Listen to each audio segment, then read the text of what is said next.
भूगोल को कैसे सीखें, हाउ टू लर्न ज्योग्राफी, या भूगोल से संबंधित जीएस को कैसे सीखें, या इस फॉर्मूले को अन्य सब्जेक्ट में भी आप अप्लाई कर सकते हैं। सबसे पहले तो हम आपका स्वागत करते हैं, क्योंकि आप महानुभाव हैं। आप ईश्वर की एक कृति हैं और ईश्वर द्वारा भेजे गए हैं। आप वृक्ष नहीं हैं, आप जीव हैं। वृक्ष एक कला का जीव होता है और आप चलता हुआ जानवर भी नहीं है। वृक्ष जो एक कला का जीव होता है, खा भी सकता है और उत्पादन भी दे सकता है। जानवर जैसे केचुआ खा भी सकता है, उत्पादन भी दे सकता है और चल भी सकता है। तीन कला का जीव जैसे कुत्ता चल भी सकता है, खा भी सकता है, उत्पादन भी दे सकता है और अपने स्वामी को पहचान भी सकता है। हम आपका स्वागत इसलिए कर रहे हैं क्योंकि आप खा भी सकते हैं, आप उत्पादन भी करते हैं, आप चल भी सकते हैं और आप अपने उस इहलोक अर्थात परम पिता परमात्मा को पहचान भी सकते हैं। कलाएं तो बढ़ती ही जाती हैं। जैसे भगवान राम के पास 12 कलाएं थी, भगवान कृष्ण के पास 16 कलाएं थी। हम तो एक सामान्य प्राणी हैं, 4 कला वाले, अधिकतम 5 कला वाले। इसलिए अन्य जीवों की अपेक्षा उत्तम होने के कारण हम आपका स्वागत करते हैं और उस परम पिता परमात्मा को आभार व्यक्त करते हैं जिसने हमको और आपको कुछ उपहार लेकर के भेजा है। उपहार जैसे eyes, year, mouth, hand, mind. आपके पास आंखें हैं देखने के लिए, ईयर है कान सुनने के लिए, माउथ मुंह है बोलने के लिए, हैंड हाथ करने के लिए, माइंड सोचने के लिए। लेकिन इन उपहारों को देने के पीछे ईश्वर का कुछ मकसद है और वो मकसद क्या है कि हम यहां पर आए हैं समाज के अंदर, इस पृथ्वी के ऊपर, तो हम कुछ चीजों को सीखें और सीख करके समाज में उनका प्रयोग करें और प्रयोग करके उसी समाज में इनका प्रयोग करके अलविदा होकर ईश्वर को सूचना दें। हमको क्या सीखना है, हमारा क्या नैतिक धर्म है मानव होने के नाते या 4 कला होने के नाते। आइए इसको हम देखते हैं। हमारा उद्देश्य है टू लर्न, सीखना। अब सीखें कैसे, कैसे सीखें अपन? तो हम देखते हैं कि जब एक बच्चा जन्म लेता है तो वो क्या करता है, यानी कि वेहर मतलब अर्थात वो जानना चाहता है कि इस पूरे ब्रह्मांड में हम किस ग्रह पर आए हैं और अगर पृथ्वी ग्रह पर आए हैं तो कहां, वेयर। इस पूरे ब्रह्मांड के अंदर जब वो बालक जन्म लेता है तो वो ये जानने की कोशिश करता है कि हम कहां पर आए हैं और अगर पृथ्वी ग्रह पर आए हैं तो कहां पर आए हैं, वेयर। बस यहीं से अपनी ज्योग्राफी स्टार्ट हो जाती है। तो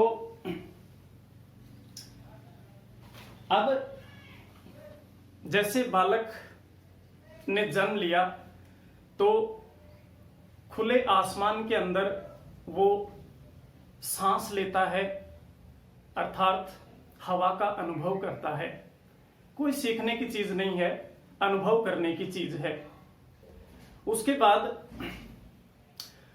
उसको प्यास लगती है तो मम्मी उसको जल पिलाती है, यानी कि जल का अनुभव करता है, कोई सीखने की चीज नहीं है। फिर भूख तो लगेगी ही, भूख लगेगी तो उसको जीव मंडल यानी कि पूरा जो जीव मंडल है वो उसको भोजन देने के लिए तैयार रहते हैं, चाहे वो शाकाहारी हो या मांसाहारी हो। बस यही तो ज्योग्राफी है, यही भूगोल है। अब देखिए, भूगोल के अंदर अपन एक शब्द यूज करते हैं, कोस्मोलॉजी। कोस्मोलॉजी वृहद साइंस है, क्योंकि साइंस आज पूरे ब्रह्मांड के रहस्य को जानने में जुटी हुई है। इसके बारे में अपन पढ़ेंगे। कोस्मोलॉजी के अंदर दो चीजें अपन शामिल करते हैं। कोस्मोलॉजी के अंदर एस्ट्रोनॉमी। एस्ट्रोनॉमी का मतलब कि पृथ्वी से बाहर की चीजें। जब बच्चा जन्म लेता है तो वो अंतरिक्ष को भी तो देखता है। अब अंतरिक्ष को देखता है तो अंतरिक्ष के अंदर कौतूहल भी होते हैं, उसको भी वो आभास करता है। ये एस्ट्रोनॉमी यानी कि खगोल विज्ञान इसको बोलते हैं। खगोलीय पिंड, अपना जो सौर मंडल है और अन्य जो ग्रह हैं सौर मंडल के, उनको खगोलीय पिंड बोलते हैं। इसको अपन अलग से पढ़ेंगे। अब ज्योग्राफी ये तो कोई नई बात है ही नहीं। जैसे कि अभी हमने एक बच्चे की कथा के माध्यम से आपको बताया कि बच्चा जब जन्म लेता है तो वो लिथोस्फीयर यानी लिथोस्फीयर स्थल मंडल पर आता है। लिथोस्फीयर के बाद यानी कि लिथोस्फीयर स्थल मंडल पर आता है। स्थल मंडल के बाद वो एटमॉस्फेयर के अंदर सांस लेता है। सांस लेता है यानी एटमॉस्फेयर हो गया अपना, ये एटमॉस्फेयर। फिर उसके बाद उसको प्यास लगती है तो जल का अनुभव करता है, जल पीता है। तो ये पृथ्वी अपनी जल से घिरी हुई है, भरी हुई है, तो क्या हो गया, हाइड्रोस्फीयर। फिर उसके बाद उसको भूख तो लगनी ही है, तो पूरा जीव मंडल या बायोस्फीयर, पूरा जीव मंडल या बायोस्फीयर उसको भोजन देने के लिए तत्पर रहता है, चाहे वो दाल सब्जी रोटी खाए या फिर मांसाहारी यानी कि शाकाहारी और मांसाहारी। तो ये वर्ल्ड ज्योग्राफी के अंदर अपन पढ़ते हैं लिथोस्फीयर, एटमॉस्फेयर, हाइड्रोस्फीयर और बायोस्फीयर। अब बच्चा थोड़ा बड़ा हुआ, बड़ा होने के बाद क्या करता है, वो अपने मम्मी पापा को देखता है, भाई बहन को देखता है, समाज के अड़ोस पड़ोस को देखता है, अपने ननिहाल पक्ष को देखता है, लोगों को देखता है। क्या हो गया, पॉपुलेशन यानी कि पॉपुलेशन ज्योग्राफी। फिर उसके बाद और बड़ा होता है बालक, तो वो क्या देखता है, अपने किचन को देखता है, समाज में बने जो भवन हैं उनको देखता है। तो क्या हो गया, सेटलमेंट ज्योग्राफी। फिर उसके बाद बच्चा और बड़ा होता है तो वो देखता है कि हर घर में कुछ न कुछ क्रियाएं हो रही हैं। कोई उद्योग में लगा हुआ है, कोई एग्रीकल्चर में लगा हुआ है, तो कोई ड्यूटी पे जा रहा है। तो हर घर में कुछ न कुछ क्रियाएं हो रही हैं। क्या हो गया, इकोनॉमिक ज्योग्राफी हो गई। फिर उसके बाद और बड़ा होता है तो नाचना गाजना बजाना सब सीख लेता है, मतलब कल्चर ज्योग्राफी हो गई, कल्चर किस तरीके का है। तो ये सारे पहलू अपन ज्योग्राफी के अंदर, वर्ल्ड ज्योग्राफी के अंदर अपन सीखते हैं। अब रहा इंडिया। अब चूंकि इंडिया, ये तो संजोग की बात है कि हमारी पोस्टिंग यहाँ पर हुई या हमारा जन्म यहाँ पर हुआ। चूंकि अपने कर्म अच्छे थे इसलिए यहाँ पर अपना जन्म हुआ। इसका मतलब ये नहीं है कि टुंड्रा प्रदेश में रहने वाले लोगों के कर्म खराब थे। अब ये तो परमपिता परमात्मा ही जानता है कि उनका जन्म कैसे हुआ, लेकिन अपना जन्म भारत के अंदर हुआ है।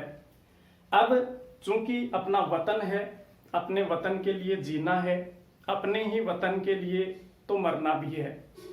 यहीं पे चूंकि अपने को जॉब भी करनी है, लंबी आयु है, तो इस वतन के लिए पूरी ईमानदारी से अपने को काम करना है। ईमानदारी कैसे? वो अपने को उपहार स्वरूप परमात्मा ने भेंट किए हैं। आंखें दी हैं, कान दिए हैं, मुंह दिया है, हाथ दिए हैं और दिमाग दिया है सोचने के लिए। अब ईमानदारी कैसे? कि इस खुदा की खुदाई को अपन किस तरीके से सीखें और कितनी ईमानदारी से सीखें। इस ब्रह्मा के द्वारा रचित इस सृष्टि के बारे में किस तरीके से जाने और जान करके समाज के अंदर अपन प्रयोग करें और प्रयोग करने के बाद उसी समाज को अलविदा बोलते हुए ऊपर परमपिता परमेश्वर को जवाब भी देना है। तो हम जो काम करें पूरी ईमानदारी के साथ और निष्ठा के साथ करें। अब भारत का जो भूगोल है उस पहलू को भी समझने के लिए जितने पहलू अपन ने वर्ल्ड ज्योग्राफी के अंदर लिए हैं उतने ही पहलू अपने को जानने हैं इंडियन ज्योग्राफी यानी कि भारत के भूगोल के अंदर। चूंकि अपना वतन है उसके बारे में तो अपने को बहुत अच्छे से समझना है, अच्छे से जानना है। अब इसके अंदर इंडियन ज्योग्राफी तो लिथोस्फीयर, भारत का जो स्थल मंडल है वो किस तरीके का है, नदी घाटियां पर्वत पठार मैदान किस तरीके के हैं, समान रूप से धरातलीय संरचना पाई जाती है। फिर उसके बाद एटमॉस्फेयर, भारत की जो एटमॉस्फेयर है वो किस तरीके का है उसके बारे में पढ़ेंगे। फिर उसके बाद हाइड्रोस्फेयर जो जल मंडल है असमान रूप से वितरित है उसके बारे में अध्ययन करेंगे। और फिर उसके बाद बायोस्फेयर यानी कि जैव मंडल जो है वो किस तरीके से विस्तृत रूप से अपने इस भारत के अंदर फैला हुआ है उसका अध्ययन अपन इसके अंदर करते हैं। फिर उसके बाद पॉपुलेशन ज्योग्राफी यानी कि जनसंख्या भारत के अंदर असमान रूप से वितरित है, कहीं पर जनघनत्व अधिक पाया जाता है तो कहीं पर बिल्कुल न के बराबर पाया जाता है। फिर उसके बाद सेटलमेंट ज्योग्राफी, नगरों का विकास किस तरीके से हुआ, गांवों का विकास या गांव जो हैं वो किस पैटर्न में या प्रतिरूप में फैले हुए हैं उसका अध्ययन करेंगे। फिर उसके बाद इकोनॉमी ज्योग्राफी जो आर्थिक पहलू है उसका भी अध्ययन करेंगे।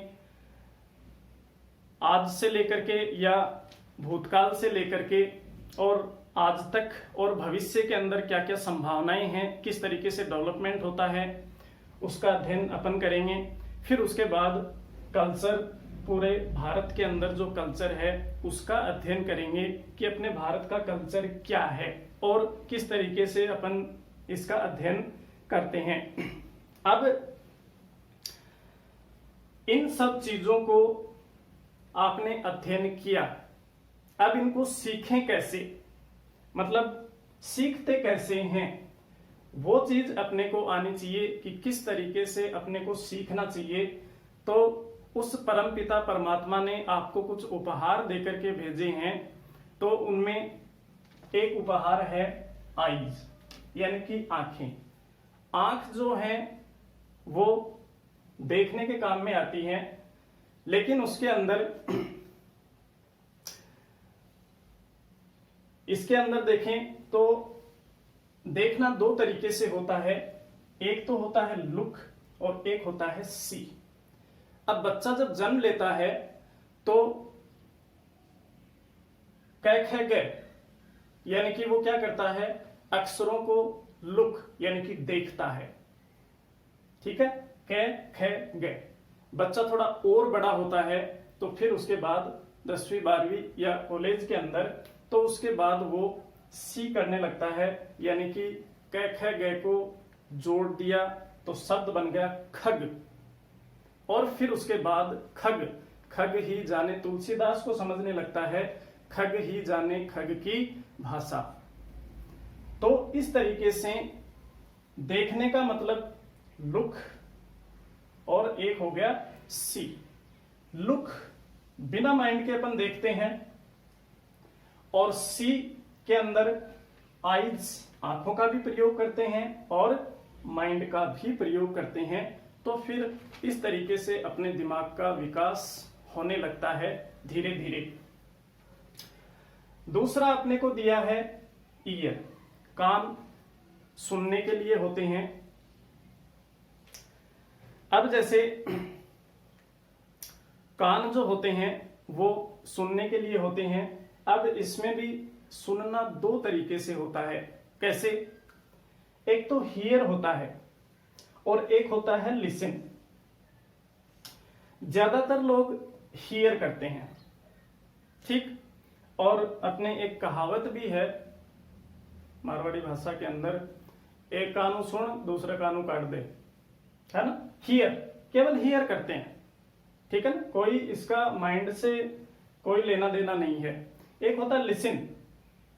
जनरली अपन बोल देते हैं लिसन टू मी केयरफुली, लेकिन सुनता कोई नहीं है ध्यान से, है ना। लिसन, जैसे एक एग्जांपल देता हूं, गाना बहुत से लोग सुनते हैं, ठीक। जैसे हम एक गाना आपको सुनाते हैं, ये रेशमी जुल्फें ये सरबती आंखें इन्हें देख कर जी रहे हैं सभी, इन्हें देख कर जी रहे हैं सभी। अब सुनने वाले ने तो हियर, वाह मजा आ गया, क्या गाना था। साउंड पे गए, ट्यूनिंग पे गए, लेकिन शब्दों पे नहीं गए। लिसन, कुछ लोग शब्दों पे चले गए और उन्होंने क्या नोटिस किया कि वाह क्या बात है, हीरोइन के लिए क्या बोला गया है। रेशमी जुल्फें शरबती आंखें, प्यार करने वाले घूम रहे हैं, टाइम निकल जाएगा तो सब कुछ खाक हो जाएगा। कहां चले गए? शब्दों में चले गए। तो ये डिफरेंस होता है हियर एंड लिसन। तो यहां पर एक तो आईज हो गया और दूसरा कौन सा हो गया? ईयर्स हो गया।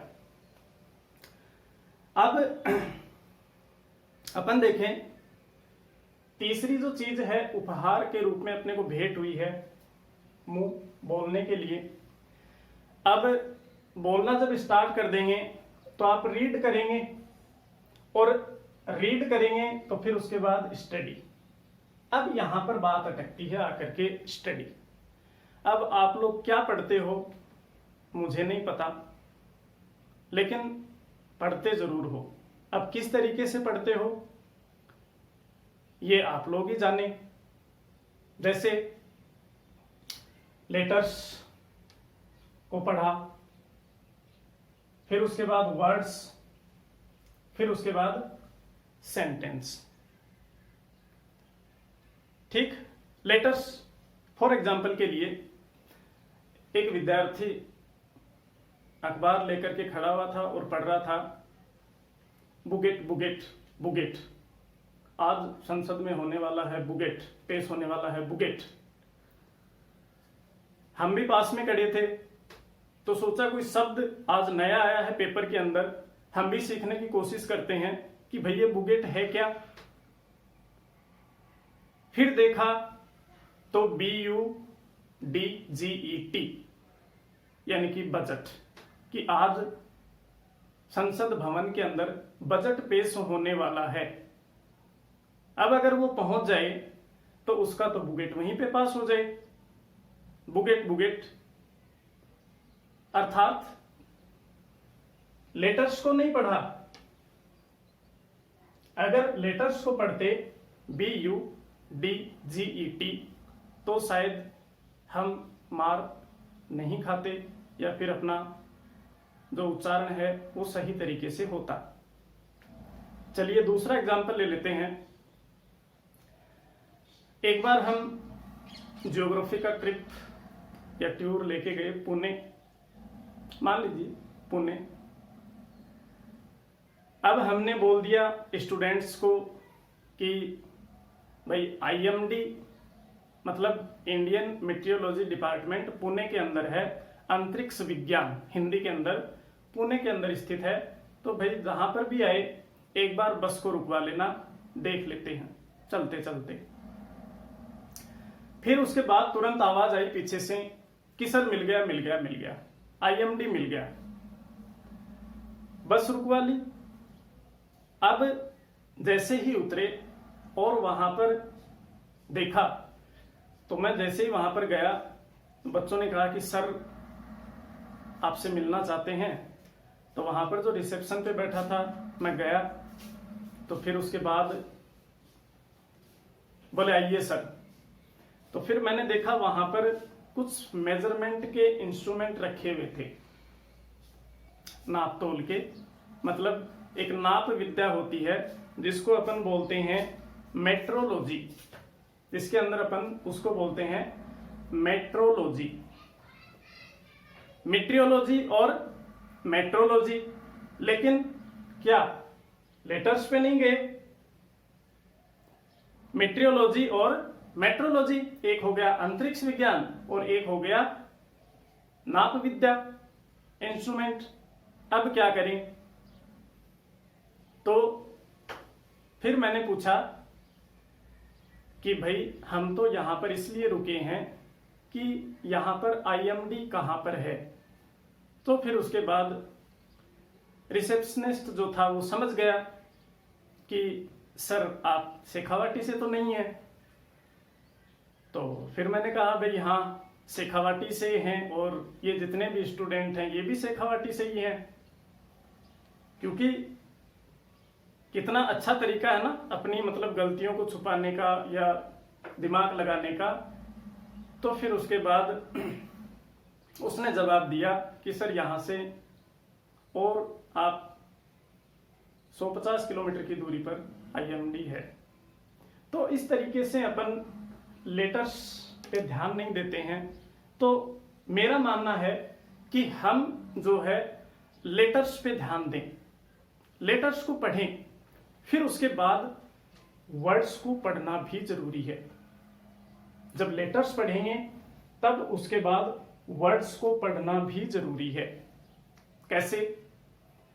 अब अपन एग्जाम देते हैं, ज्यादातर स्टूडेंट 95 या 90 के करीब जो स्टूडेंट होते हैं, पेपर आया, ऑब्जेक्टिव क्वेश्चन है, कॉम्पिटिटिव एग्जाम आप दे रहे हैं, UPSC का एग्जाम है और आपने पेपर को खोलते ही क्वेश्चन पढ़ा। क्वेश्चन पढ़ते ही नहीं है, उससे पहले अपन ऑप्शन पे चले जाते हैं। ऑप्शन पे पहुंच गए यानी कि कहीं पे निगाहें कहीं पे इशारा। तो न तो क्वेश्चन ढंग से पढ़ पाते हैं और न ही फिर उसका आंसर अच्छे से दे पाते हैं। जैसे निम्नलिखित में से कौन सा सही है। अब इसी के अंदर कई बार क्वेश्चन पूछा जाता है निम्नलिखित में से कौन सा सही नहीं है, लेकिन वो अपन हाफ क्वेश्चन पढ़ने से पहले ही अपने दिमाग में इमेज बन गई, अपने माइंड के अंदर फीड है कि ये है, लेकिन उसके आगे अपन ने उसको नहीं पढ़ा, आपको सफलता नहीं मिलेगी। आपको क्या करना है, चारों जो ऑप्शन होते हैं उस पे आप इस तरीके से अपना हाथ रखिए और फिर उसके बाद इत्मीनान से आप उस क्वेश्चन को पढ़िए। पूरा जो मनोयोग है या जो कर्म योग है आपका, आप अच्छे से उस तरीके से उस क्वेश्चन को पढ़ें, और फिर उसके बाद जैसे ही आप क्वेश्चन पढ़ते हैं, वर्ड्स को आप अच्छे से पढ़ते हैं, तो फिर उसके बाद तुरंत आपके माइंड में आंसर आ जाएगा कि हटाओ यार हाथ को, इसका आंसर तो ये है। तो लेटर्स, फिर उसके बाद वर्ड्स, इसके बाद सेंटेंस। अब सेंटेंस के अंदर क्या होता है, सेंटेंस जैसे अपन बुक लेकर के ओपन करते हैं बुक को और बुक पढ़ने बैठते हैं, तो शुरुआत में ही एक बड़ा फेमस सेंटेंस आता है भारत के संदर्भ में, और वो ये आता है कि भारत एक कृषि प्रधान देश है। कृषि प्रधान देश है क्यों माने हम? हो सकता है लेखक अपने को गुमराह कर रहा हो। सिद्ध कीजिए, सिद्ध कीजिए कि किस तरीके से भारत कृषि प्रधान देश है, कितने प्रतिशत जनसंख्या करके आप उस चीज को बताइए। तो उस सेंटेंस को आप अंडरलाइन कर लीजिए, और अंडरलाइन करके फिर उसके बाद अपने आप को आप पूछिए कि क्या ये सही बात है, भारत एक कृषि प्रधान देश है। उसको पूछें, अपने आप से पूछें। तो इस तरीके से अपन स्टडी करें। सबसे पहले हम लेटर्स को पढ़ें, लेटर्स को पढ़ने के बाद अपन वर्ड्स को पढ़ें अच्छे से, क्या वर्ड्स हैं। फिर उसके बाद अपन जाएं किस पे, सेंटेंस पे जाएं कि भाई सेंटेंस कैसे बनेगा और किस तरीके से उसको अपन अंडरलाइन करके उसका अर्थ समझ सकते हैं। अब उसके बाद जब आपने आइज और माइंड काम में लिया, ईयर और माइंड काम में लिया, आपका धीरे धीरे विकास हो रहा है, माइंड का विकास हो रहा है, आपका खुद का डेवलपमेंट हो रहा है। फिर उसके बाद मुंह। अब एक बात और जरूरी है इसके अंदर, और वो बात क्या जरूरी है, वो बात अपन देख सकते हैं कि एक श्लोक आपने सुना होगा या कहावत आपने सुनी होगी, काक चेष्टा बकुल ध्यानम स्वान निद्रा तथैव च, अल्पहारी ग्रह त्यागी विद्यार्थी पंच लक्षणम। अब चूंकि इसका डिटेल में तो अपन व्याख्या कर नहीं सकते, लेकिन अगर आप कहें तो बकुल ध्यानम का हम यहां पर अर्थ स्पष्ट कर सकते हैं, उसकी व्याख्या कर सकते हैं। अब आप देखिए बगुले को, देखिए आप, बगुला जल के अंदर पैर जमाए रहता है और उसके बाद उसका एक ही निशाना रहता है और वो है मछली। अब चूंकि पूरा जल बह रहा है उसके पैरों से होकर के, लेकिन उसकी नजर जो है पूरे जल पे नहीं है, उस मछली पे है, पूरा एकदम फोकस उसी पे है।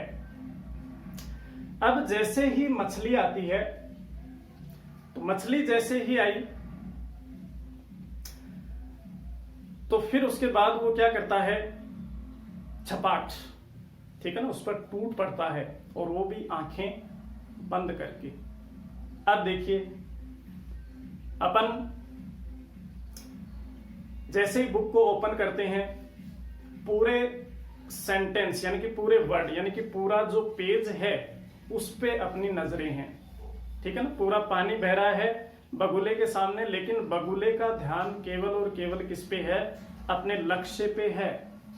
लेकिन अपना ध्यान कहां पे है, उस पेज के ऊपर जितने भी सेंटेंस हैं टोटल उसी पे अपना ध्यान है। हाँ, विद्वान बनना है तो आप रट करके उसको कर सकते हैं, लेकिन अगर बुद्धिमान बनना है तो आपको बगुले का एग्जाम्पल ध्यान में रखना होगा और बगुले से ही आपको कुछ सीखना होगा। तो बगुले का जो एम रहता है वो मछली रहता है। ठीक ऐसे ही आप उस पेज के अंदर जो भी वर्ड्स आते हैं उनको आप अंडरलाइन करके और उनको आप नोटबुक के अंदर लिख लीजिए। लेकिन हम क्या करते हैं, नहीं देखेंगे बाद में, है ना। हाथ दिए ना, थोड़े काम रेस्ट दे देते हैं हाथों को, तो थोड़ा रेस्ट दे लेते हैं हाथ, ठीक। तो उसी टाइम अपन उस पेज के अंदर जो भी वर्ड्स हैं जिसका मीनिंग अपने को नहीं पता है, अर्थ नहीं पता है, उसको एक नोटबुक के अंदर आप जो है लिख लें और फिर उसके बाद आप उसको देखें। फिर उसके बाद बगुला क्या करता है, जैसे ही मछली दिखी चोंच खोलता है और चोंच खोल करके डायरेक्ट अटैक करता है और मछली ऊपर। चोंच खोलते ही पानी अंदर जाएगा? नहीं, एक बूंद नहीं जाएगी, बिल्कुल नहीं जाएगी। और जैसे ही वो उस पर अटैक करता है, मछली पर आंख बंद करके अटैक करता है। भले ही देख लेना आप। अब आप आंख खोल करके पढ़ाई करते हैं, जैसे भैया या पापा के पीछे बाइक पे बैठे हैं, बुक खुली हुई है, पढ़ते जा रहे हैं, या फिर छत पे घूम रहे हैं, घूमते घूमते पढ़ रहे हैं। मत पढ़ना, कभी छत से गिर जाओगे, ठीक है ना। फ्लो में आगे तक अगर बढ़ गए ना तो फिर दिक्कत हो जाएगी। बकुल ध्यानम नहीं बोल सकते उसको अपन, पढ़ाई नहीं बोल सकते उसको अपन। अब बगुला क्या करता है, आंख बंद करके और उसको ऊपर की तरफ खींचता है और तुरंत ऊपर कर लेता है, ऐसे मुंह को। अब जैसे ही ऊपर करेगा तो मछली गट अंदर और बगुला मस्त। क्या हम ऐसा करते हैं?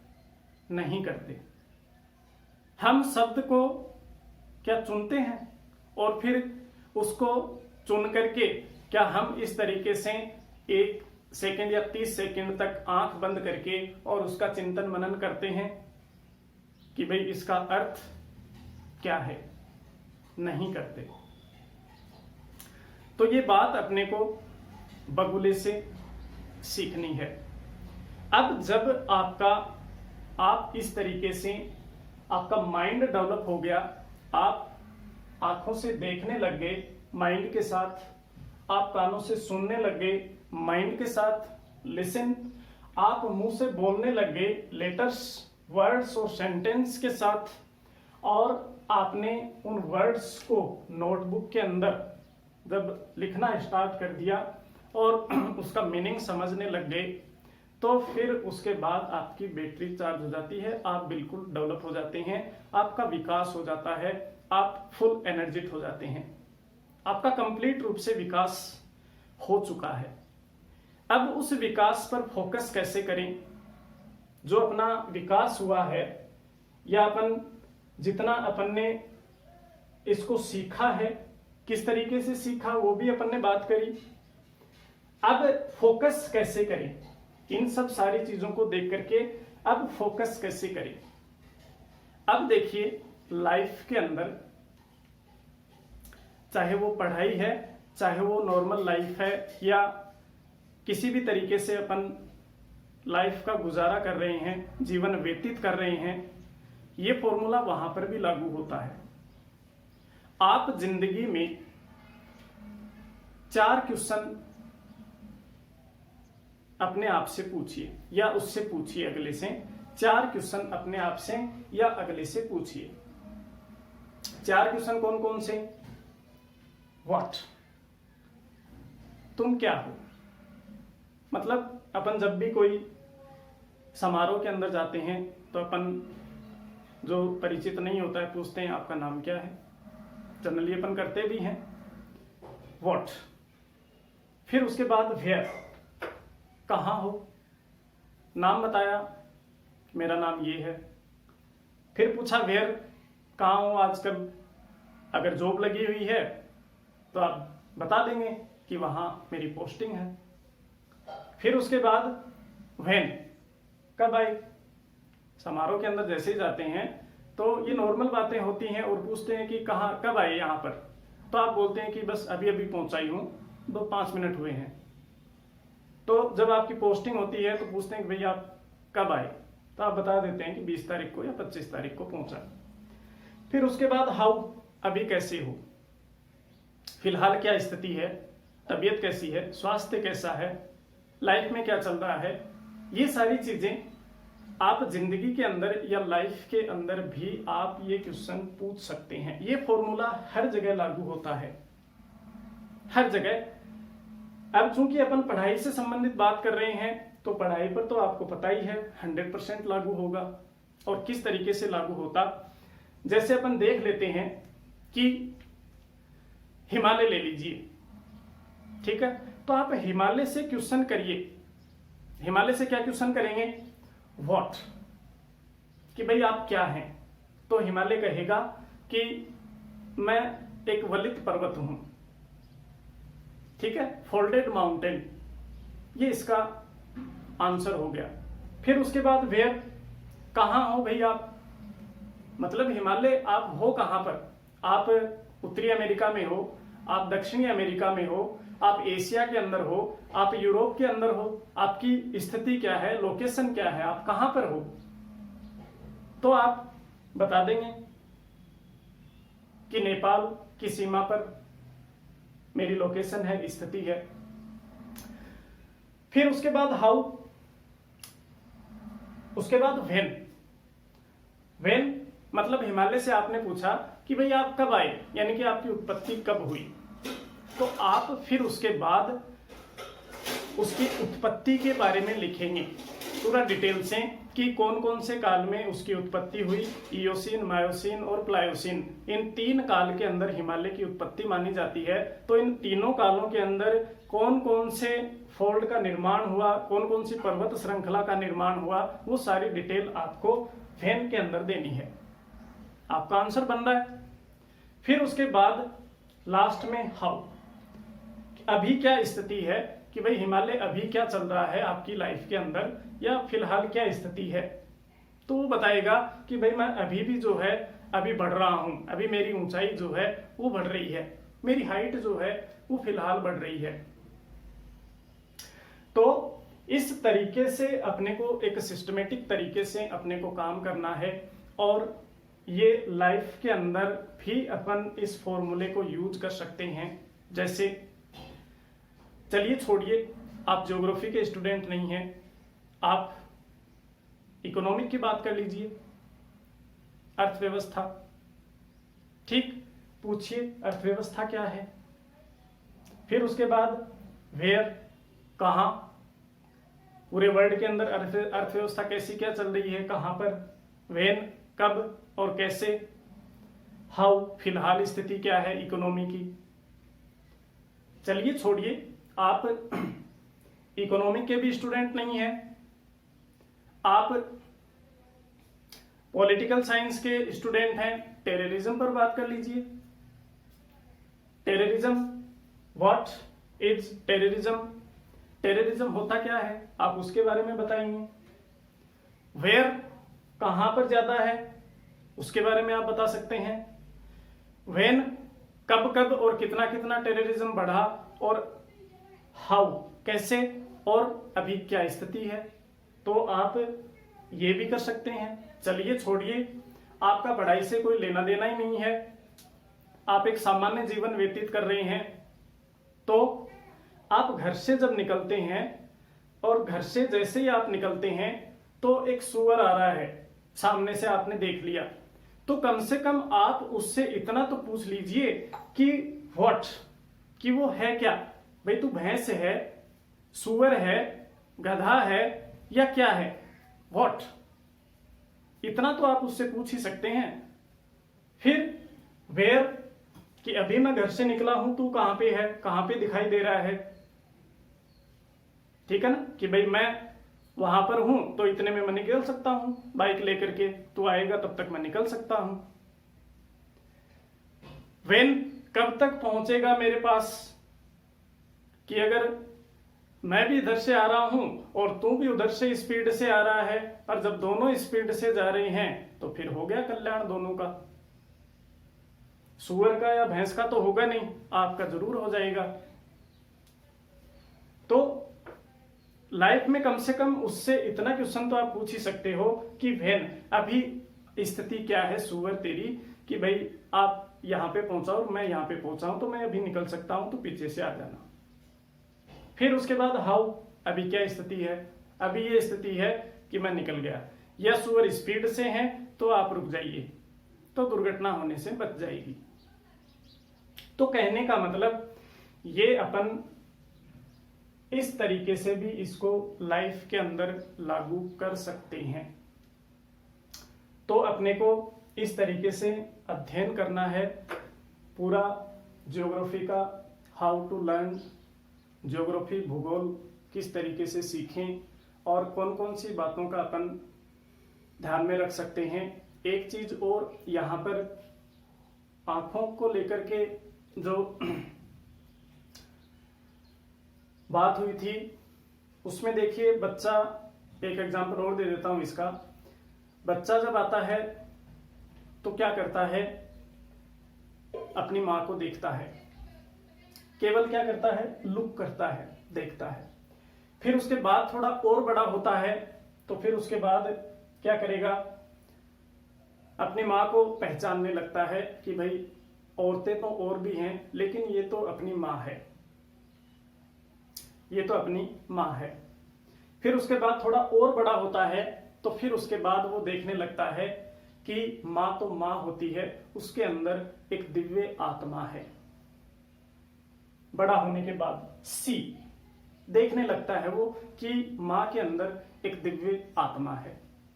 जैसे राधे और कृष्ण जी एक बार विहार कर रहे थे तो एक वृद्ध औरत कुबड़ निकला हुआ और कुरूप उधर से गुजर रही थी। भगवान कृष्ण ने कहा, रुको राधे, मैं अभी आया। कृष्ण भगवान पहुंचते हैं वृद्ध महिला के पास और बोलते हैं, हे सुंदरी, हे सुंदरी। अब कुबड़ पट्टी महिला जो वृद्धा है वो ऐसे देखती है इस तरीके से। अब बस हे सुंदरी, हे सुंदरी, राधा को तो खटक गई बात कि आज ही तो आईने में अपना चेहरा देख के आई हूं, इतना सुंदर हूं और कान्हा को वो सुंदर लग रही है, आने तो लेते हैं खबर। फिर उसके बाद भगवान कृष्ण पहुंचते हैं राधे के पास और राधे बोलती हैं कि आपको वो सुंदरी लग रही है। भगवान कृष्ण कहते हैं कि हे राधे, वो सत्यम शिवम सुंदरम हो चुकी है, इस दुनिया से मोह माया से विरक्त हो चुकी है, उसकी आत्मा शुद्ध हो चुकी है। चूंकि भगवान कृष्ण हैं, उन्होंने उनकी आत्मा को देख लिया, सी कर लिया, उनकी आत्मा को देख लिया, सी कर लिया। चूंकि कृष्ण भगवान हैं, कलाएं 16 कलाएं हैं, अपन तो एक सामान्य प्राणी हैं, 4 कला वाले, अधिकतम 5 कला वाले। बहुत बहुत धन्यवाद।